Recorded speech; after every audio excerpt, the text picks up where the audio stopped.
Shalom Bapak Ibu Saudaraku yang terkasih dalam Tuhan, sangat senang bisa berjumpa dengan saudara kembali dalam pembelajaran firman di hari ini. Doa harapan saya semua saudara sehat dalam lindungan Tuhan dan saudara bertahan dalam setiap ujian pencobaan yang ada, engkau tidak pernah kecewa dan Tuhan memberikan kekuatan kepadamu sehingga semua masalah yang ada engkau bisa lampaui dan imanmu semakin bertumbuh di dalam takut akan Tuhan. Dan saudara, sebelum kita belajar, mari kita berdoa terlebih dahulu. Bapa di surga, terima kasih buat anugerah-Mu. Kami mau belajar kembali mengenal firman-Mu. Tuntun kami Roh Kudus dalam kebenaran firman-Mu agar kami boleh mengerti sehingga kami boleh melakukannya dalam kehidupan kami sehari-hari sambil kami menantikan kedatangan Tuhan kedua kali. Iman kami tidak gugur di tengah jalan. Dalam nama Yesus kami berdoa. Haleluya, haleluya, amin. Bapak Ibu Saudara, tema kita hari ini tentang memikirkan perkara yang di atas, di mana kita akan membacanya di dalam kitab Kolose pasal yang ketiga ayat pertama sampai ketiga. Kita baca bersama-sama. Saudara bisa baca teks yang ada. Karena itu kalau kamu dibangkitkan bersama dengan Kristus, carilah perkara yang di atas di mana Kristus ada, duduk di sebelah kanan Allah. Pikirkanlah perkara yang di atas, bukan yang di bumi. Sebab kamu telah mati dan hidupmu tersembunyi bersama-sama dengan Kristus di dalam Allah. Sejak kita percaya Yesus sebagai Tuhan dengan mulut dan juga percaya di hati kita, dan kita mulai dibimbing oleh gembala, oleh pastor, dan juga oleh pemimpin rohani kita dalam pengenalan akan Tuhan, sehingga kita memutuskan untuk kita dibaptis.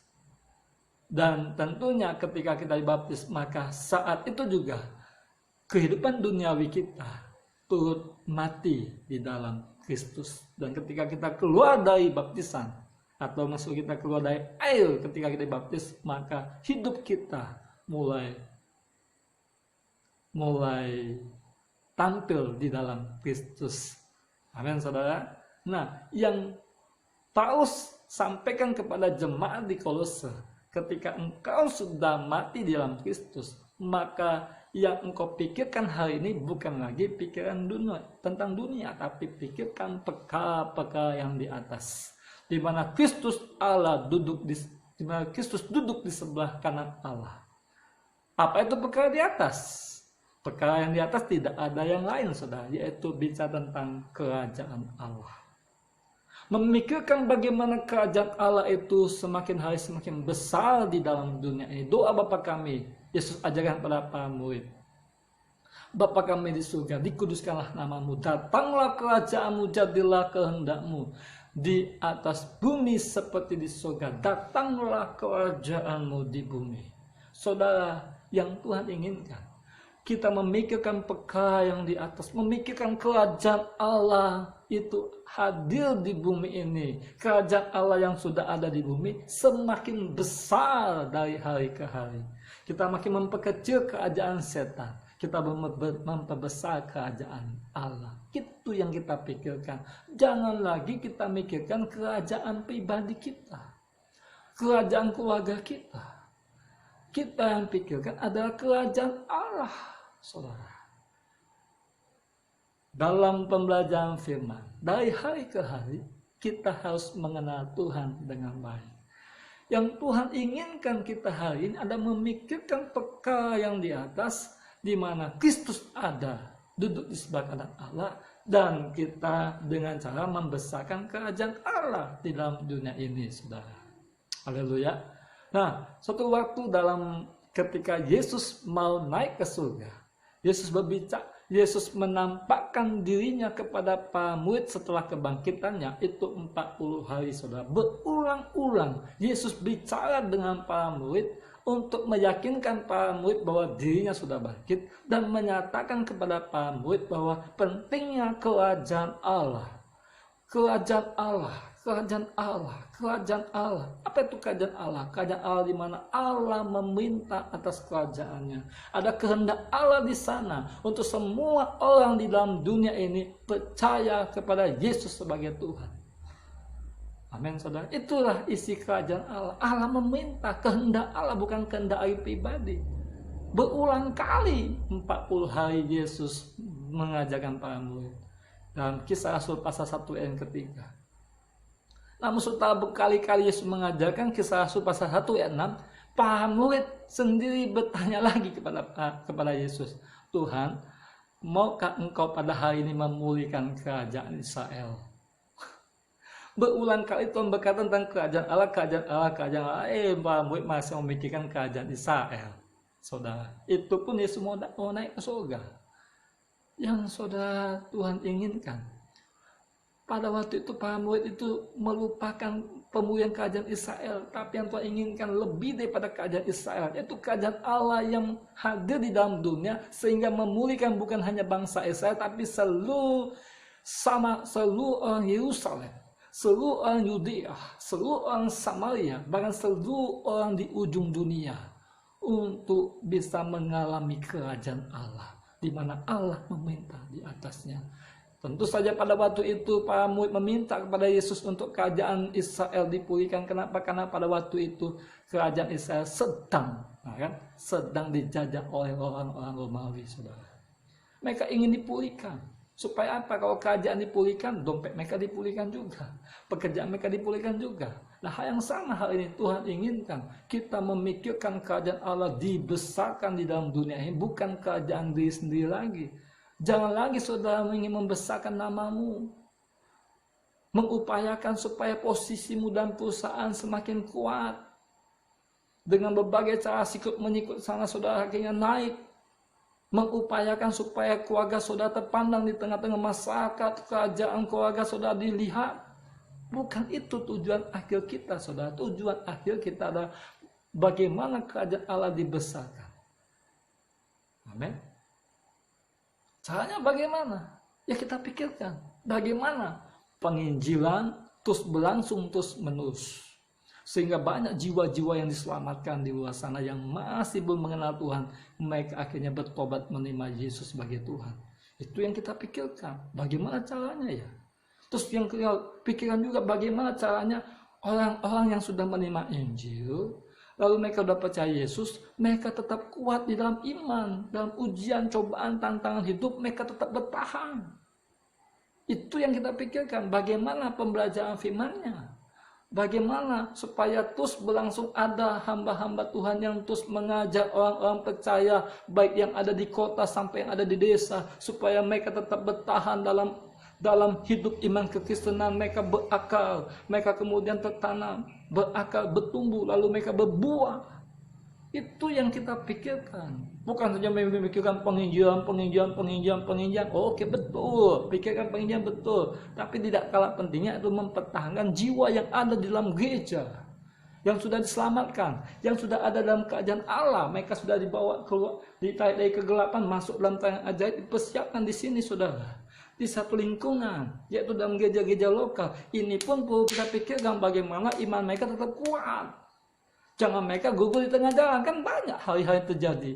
Anak-anak Tuhan karena harta menjual Yesus dan pindah kepercayaan.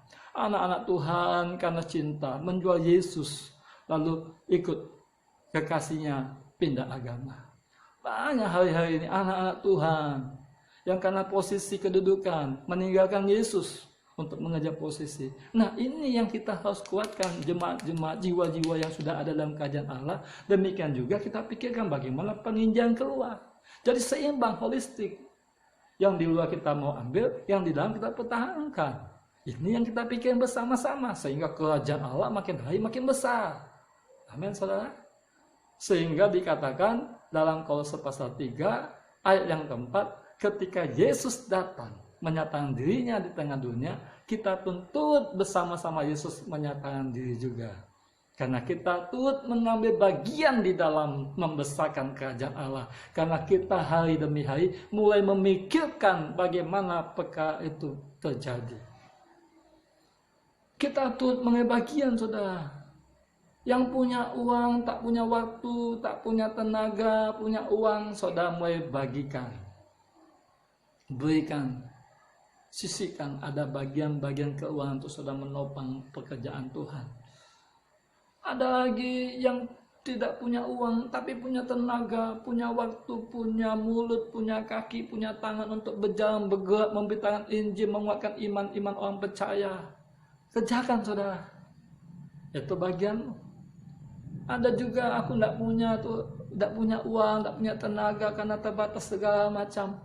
Saudara punya waktu, berikan doa kepada Tuhan, berlutut mendoakan pengusaha-pengusaha, anak-anak Tuhan, pebisnis, supaya mereka makin hari makin diberkati Tuhan, makin ada hikmat yang Tuhan berikan supaya mereka makin kuat, dan ketika mereka punya uang yang makin kuat, mereka terus menopang pekerjaan Tuhan. Doakan juga hamba-hamba Tuhan yang sekarang bergerak dalam penginjilan dan pemberitaan firman, di dalam penjangkauan jiwa, bahkan memperkuat jiwa-jiwa yang ada. Engkau juga berdoa, itu tugasmu saudara.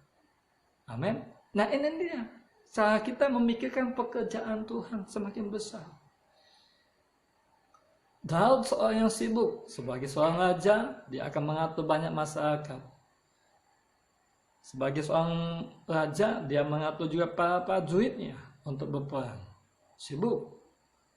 Namun di dalam kesibukannya dia tetap merindukan pelataran Tuhan.